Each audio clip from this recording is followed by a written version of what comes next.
I have a big gap of knowledge. That's another thing. A lot of people, I have a big gap of knowledge because also the first movie I ever watched was a Bollywood movie. The first song I ever listened to was a Bollywood song. Wow. And so until I was about like 9, 10, that was all of my knowledge. Wow. What was the movie and what was the song? Hum Aapke Hai Kaun Oh, okay. was the big first one. Bollywood movie I ever saw. Banger. Banger. Banger of a movie. Right, Yeah, for yeah, sure. First song that I loved from there would have been the, Oh, come on, I there's should a whole know bunch. this. There's a Didi Tera Devar Okay. Diwan, and there's the Maini Mai where she does this pose. Yeah. So in all my baby pictures, I'm just doing this pose like Madhuri, 100%. Have we seen this? Has the world seen this picture? When I met Madhuri, I did the same pose with her. I did a side by side. That's incredible. Yeah. That's amazing. But that's what a lot of people make references Right. from the 90s, and I'm like, I haven't seen some really popular effing movies. So that's one of my questions is, what's a movie you haven't seen that everybody else has? Or you like, people like, no, bro, you haven't seen?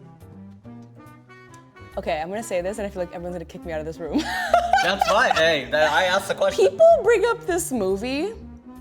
I've not seen it. I have no idea what they're talking about. Oh. The Goonies? I knew you were gonna say that. I should have guessed it. I was totally gonna say it. And there's a lot of rocks in that movie too. I have no There's a part where idea they move what a that rock. movie is Yeah, or God put about, that rock there and for I a have reason. to pretend every time. I've been lying to you. Every time someone's brought this up, I'm like, oh yeah, for sure. Oh, that I have movie. no idea. In my mind, it's like a Little Rascals. Is that correct? Yeah, it's like, Okay. it's an adventure. Okay. You know, action Great. adventure kind of movie. About sports, right? No, it's Okay. not about sports. Yeah, okay. But they go into a cave, and there's a famous line about a rock in it. I think you should absolutely watch it. It's a good movie. But here's the thing. I think there are movies that if you didn't see as a kid, you might not be, because my wife has never seen The Goonies. Okay. Oh, okay. There's 2 of us. There's I love 2 of that. you, and Okay. she's from Canada. She's born in You Toronto. see? You see? Maybe you never made it across It's the the border. Canadians. There you go. It didn't make it across the border. I also have a theory that because she grew up in the Central Time Zone, she's more mature than I am. Because shows would come on at 8, 7 Central. Wow. So she would watch Dallas and Dynasty and all these shows that didn't come on till 10 on the East Coast, but they were coming on at 9. So she watched a lot of mature adult. That's real. That's real. That's a real analysis. Thank you. Wow. I'm very proud of that one. You're very smart. Yeah. You are very smart. I'm pretty smart, yeah. I enjoy you. Thank you. I appreciate that. I don't know what's the highest when someone gives you an adjective compliment like that? Is like the funny? Is it smart? Is it bisexual? Bisexual woman of color? Is that so one? bisexual. You're so You're so bisexual woman of color. I do think smart is a very nice adjective. Yeah. But I think more than anything else now, and I only say this because someone just texted me this on the way here, and it made me feel very warm inside. When someone says, you're very real. Yeah. I enjoy that. And I think it's because of the industry I'm in, that's one of the first things you're tempted to lose. Because, you know, you have your publicist teaching you how to say certain things, you have talking points, you have facade, you have people asking questions about what you're wearing and how you look, and you have people commenting on your body. And so the first thing you lose is realness. You go, let me manufacture something that people can say less about, right? Persona. Exactly. That you can detach yourself from. They're talking about this person, not me. Doing that though, although it might like make your life in the industry a little easier, I think personally it's tough. You start to lose yourself, it's exhausting, you start to not enjoy things, you start to be less present.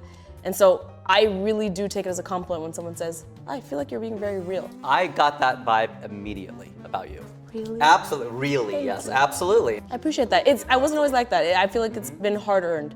I've always tried to be real, but I did somewhere in the middle there get lost in the, I'll be honest with you, the first time I was ever on Fallon, not to keep bringing him up, but I don't remember any of our conversation because truthfully, I was thinking about the way I was sitting the entire time.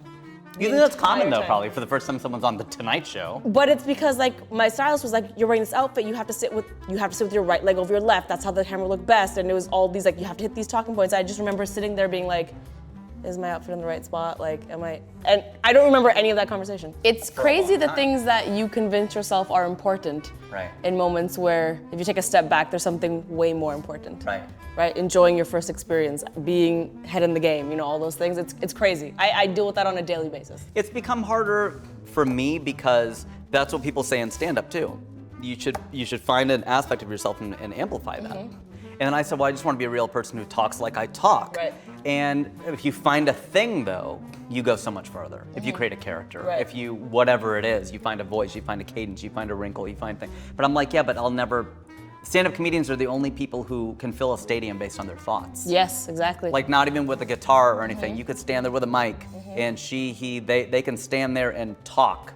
It's like you got there because of what you thought of. Absolutely. There's nothing else like that. For sure. Or 50,000 people watch you do it. I'm also really loving how politically correct and respectful all the pronouns and everything on this podcast have been so far. It's very good. Glad. It's very good. Thank you very much. Yeah, good for you. We've made here's the thing, so I'll be real. Well, I go by Rajiv, Satyal, and my pronouns are he and him. But sometimes I go by Michael Jackson, and my pronouns are he. Anyone? I liked it. I liked it.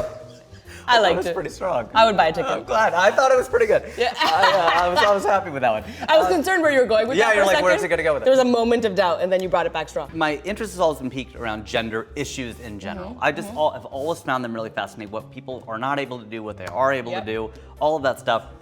How hard it is to be, and it's getting more and more difficult to have these conversations. I think, and where if you say anything, people feel like, oh gosh, that could be taken the wrong way. Do you feel like that is true? Has it gotten harder to discuss this stuff? Absolutely. And I do online or IRL, anywhere? No, online. Everything when I say things are tough to talk about these issues or comments, right, it's always online. I do feel like in real life people are wonderful. Yeah. Online they can be wonderful too, but in real life, I'll tell you what, during the Black Lives Matter protests, I learned a very valuable lesson that year because I remember being online and like a lot of people were kind of being like, oh, online's a lot for me right now. There's a lot of hostility, a lot of people arguing, there's a lot of misinformation, you mix COVID with the protests, all this stuff, and it was becoming a lot, so I just put my phone away, and I was like, you know what? I'm going to a protest in real life. Wow. And I went to a protest in real life, and it was one of the most beautiful things I've ever seen. People that were all standing for a common cause. Right. Educating each other through conversation, being patient with each other, standing next to someone they otherwise would not see eye to eye on and standing for this common cause. And I remember thinking in that moment, social media is just not real life.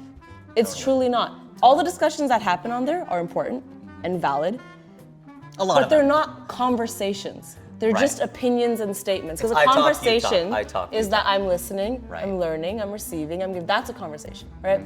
The issue with online is that you're incentivized to take things out of context, you're incentivized to trend, and you're incentivized to have an opinion that's loud, even if it's misinformed.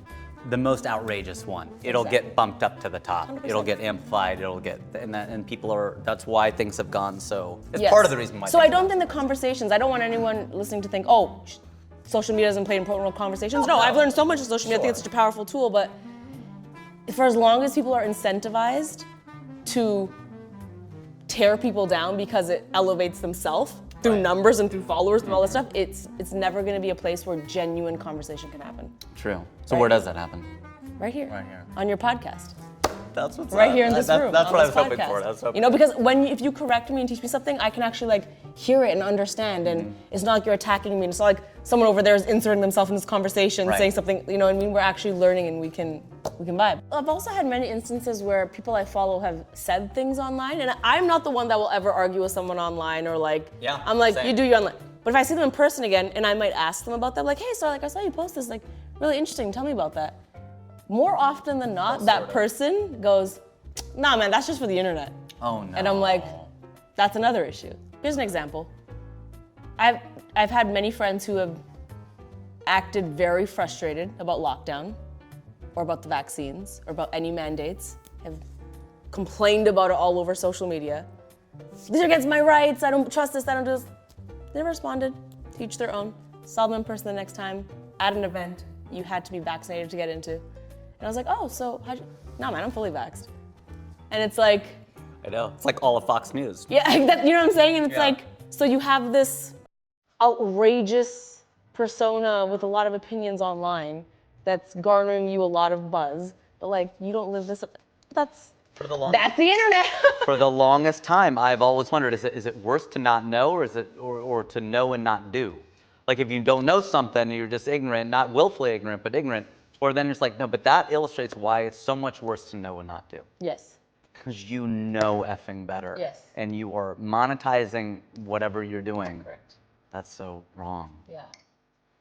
Hashtag Twitter. In one word, what are you?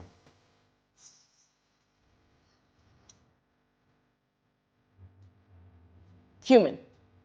I'll take it. That's hard to argue against. I remember once I was having that argument with my dad because I said something about this thing with extroverts. Yeah. We just talk. Yeah. We didn't realize how it lands. And then I go, because we're talking about because he's gotten so involved with Indian politics. He's been here for 50 years. 50. Yep.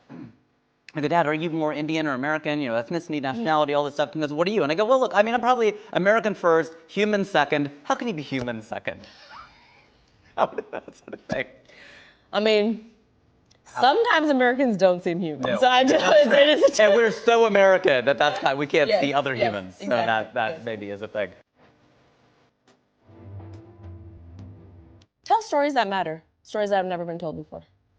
I believe stories make the world go around, and it's how people see themselves, and people would understand themselves better if they saw themselves. What's your story? My story is someone who never saw themselves and who, I would say not so much caught between two cultures, because I think I've gone beyond that. I think I gracefully carry both cultures, and my upbringing has been a both, but I think Canadian and American. How dare you? Canadian and Indian and Punjabi. I am not American. But I think for me, my story is just how to reconcile the immigrant hustle that's embedded in me. You know, the one way that I struggle with both cultures is not the stereotypical ways of like, I went to school and people made fun of my curry. No, it's that I don't know when to give up. I don't know when to stop working. I don't know when to say no, because that is embedded into me. And so I'm trying to take that hustle and do something with it. How do you say no to people?